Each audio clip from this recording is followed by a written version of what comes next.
Hey friends, Pegasus in the Starfield here. Hope you're doing well. In this video, I'm going to be sharing some of my personal processes for building outposts. I got a request from one of my community members asking for guidance on outpost building and decorating. Thanks, Ahmed. Since I know there's a wide range of builders and decorators here, my goal is to provide actionable information that you can use in your own builds. This is the first of a two-part mini-series on my approach to creating outposts. For building, I'll share my mindset on how I like to use outposts aside from just building for the fun of it. This includes planning, selecting sites, determining layouts, and adding visual interest to exteriors. These are all fundamental design concepts that you can apply to any outpost. While I have mods for extra clutter and decor, the principles apply whether you're using mods or not, and I'll share examples of both. You'll also see footage from a few of my outposts demonstrating these ideas, including some older builds. This video is about building concepts only. My decorating process is next in the series, and it's coming soon. The final chapter of that will be a walkthrough of the completed, decorated outpost that I'll be using for the work-in-progress example in both parts. One of my favorite things about Starfield is how diverse the role-playing opportunities are. My characters' stories drive the build for the majority of my decorative outposts, so they're informed by what kind of character I'm playing, what their needs are for resources or if I've made any constraints to play by, and even their personality. For example, Winter Lakes and Rose Beach are a couple of discrete safe houses designed to blend into the landscapes, built for my wanted combat medic in her New Game +1 universe. This outpost, Jewel of the Dunes, is for my character Veronica. She and Barrett are having their commitment ceremony soon, so the idea is to create a destination retreat for that. Not quite roughing it, but definitely rustic and immersed in the landscape. I rely on the INARA database when I want specific planet traits for an outpost like this one. This is on Heinlein 4b, it has breathable atmosphere, a temperate climate, and we're in the desert biome. I found a place that feels like an oasis without water, but there's a pocket of healthy vegetation and lots of fauna roaming around, and I've got a killer skybox. Now I say that roleplay drives the majority of my builds, but here's a brutalist mansion I made for a creative challenge. I'm fascinated by modern architecture and especially cantilevered designs, and those concepts had a major influence on this particular structure. Over time, the landscape has gradually become one of the most influential factors on my site selection, because I've realized that I want to enjoy the scenery as much as the structure. I rely heavily on the surface map when I'm choosing an outpost site if there are certain landscape features I want to target, like giant crystals, shorelines, or mountains. You can usually see the biome boundaries where the landscape changes fairly distinctly, and if you're looking for certain resources, setting up on one of those boundary zones is a great way to capture more of them than you can access in a single biome. It might seem really basic, but a key to being able to find a flat building site, especially in uneven terrain, is to remember that the landing site is always flat. It can be a good starting point if you don't find anything suitable for the project you have in mind. Once you travel away and come back, the ship won't be in that spot, leaving it open to build. Generally, I've found that swamps, plateaus, savannas, and deserts are the most even, but building on steep or high elevation sites can be interesting and a way to get some awesome panoramic views. I noticed that my mountain outposts were never raided, and I think the lack of nearby landing sites probably had a lot to do with that. When I'm setting up an outpost for habitation, I also look at the surface map to decide how I want to use the topography. So looking at this overhead view, I tried to center my beacon between these dunes. It's near a fungal grotto, so my perimeter is dented in one spot, but I usually try to keep as much of the vegetation as possible. I noticed a trail that the aggressive fauna here seem to use frequently, so I'm building on the other side of my outpost from them, so Barrett leaves them alone. If there are things that I don't want, or especially like at this outpost where I have my ship parked directly on the ground and these formations are clipping into it, there are tools that can remove them. If you don't have a bulldozer, you can use furniture and decorations for smaller areas, and habs or other structures to clear larger ones. With both modded and vanilla tools, I have seen rocks and trees respawn, which sometimes looks cool, but if you don't want them clipping through your stuff, then replacing them or rebulldozing will get rid of them again. Putting the outpost together is usually instinctive for me, but key factors are function and allowing time and space for creativity. Sometimes the layouts are more structured, and other times the site influences where and how much I build. Form follows function. I'm thinking about how this outpost is meant to be used. Light spoiler ahead. When we agreed to commit, Barrett requested that Vasco officiate the ceremony, but he didn't mind where. He said we could do it right then, which I'll admit I found charming, but, you know, a frozen moon with no atmosphere, not ideal. In this example, we're going for comfortable conditions where we don't have to wear spacesuits, as well as a small footprint. We really don't need much here. I want this sleeping quarters hab to feel a little more secluded, screened by the foliage.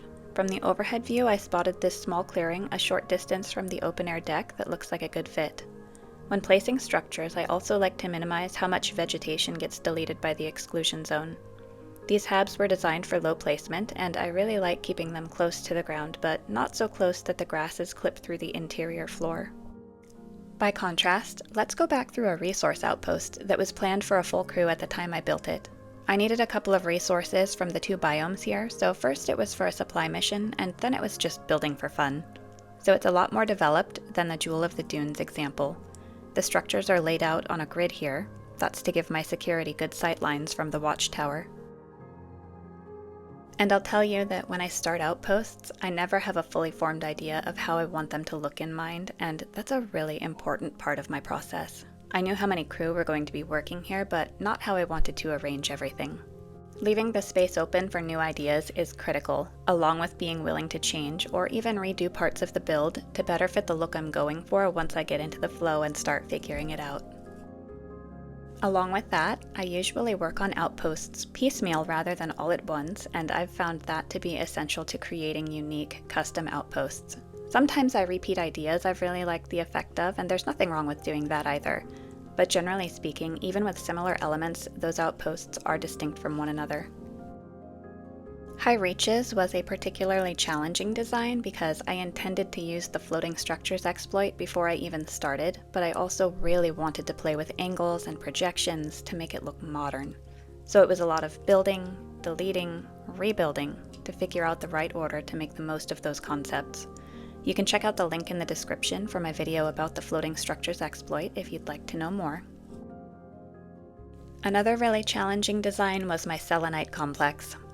When I had the idea, I knew I couldn't actually build an outpost underground in Starfield, so in order to make it look like I had, I created a topside outpost with a front door, a freight elevator, and the hidden exit, and then at another outpost I built an enclosed structure with no windows to maintain that subterranean illusion. I even planned it out on paper to get the layout right. A lot of people asked how I built it, so here's what the interior section looks like from the exterior. I'm going to trace the path of the tour from that video. You can see there's only one entrance on the far right. In the bottom left corner, you can see how close I got to maxing the build limit, and I was actually surprised how much of it was taken up by just the habs. Planning ahead and dividing this project into separate outposts helped me ensure that the details I wanted in each part of it were included. That the illusion worked so well is down to the landscape. I got the idea for the hidden exit when I saw those ravines snaking down the side of the plateau. The secondary part of that complex, the surveillance array, wasn't even part of the initial concept. It came to me as I was making up the lore for the build. Even though I had to rigidly plan the interior, that creative process gave me the space to think of a completely new idea for an independent, supporting facility. In addition to the main function of any given outpost, I like to consider what other structures are needed to support it. For example, in a crewed outpost, I add separate crew quarters for each person, and at outposts with cargo links, I love building a rest stop for the haulers. It doesn't matter that the NPCs don't actually use them. The purpose is to add details that make the outpost feel functional and believable. Every outpost hab exterior has its own interesting textures and details, providing a solid foundation for creating designs that are visually engaging from the outside. Beyond the habs themselves, other structures like antennae, rooftop details, and exterior greebles are a great way to add visual interest. If mods are part of your building tools, you have lots of options, but if you're playing vanilla, you can get a similar effect by placing solar power generators, storage containers, and scanners on top of your habs. With a little effort, those things can really ramp up the visual appeal. By adding layers and complexity, outposts are transformed from simple structures to lived-in, believable locations. This functional realism helps make them feel like a purposeful part of your story. These exterior walls were made by stacking and placing cabinets on shelves to give them a uniform, brutalist concrete look. Matching rugs on all of the roofs continue that effect. And true to my tendency for contrast and visual tension, the central courtyard is filled with a lush, exuberant garden that defies the rigid structure surrounding it.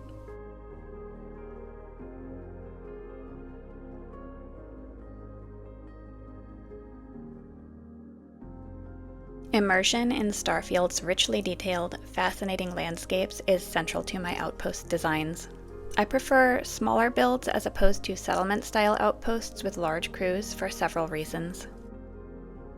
I came into Starfield with no prior experience with or expectations about settlements, and I have frequently seen disappointment expressed over the way the Outpost system performs compared to other Bethesda games. Because this is my first experience with any sort of base building mechanics, I see things a little differently, and I'd like to reframe it as being made with completely different intentions. While I usually share my decorative outposts, I make far more of them for simple resource extraction or production that I never bother to build habs at, either to get resources I need or to fulfill random supply mission jobs. My outposts have seemed to perform best as smaller operations. Think about how a military outpost is a satellite camp to the larger body of the force.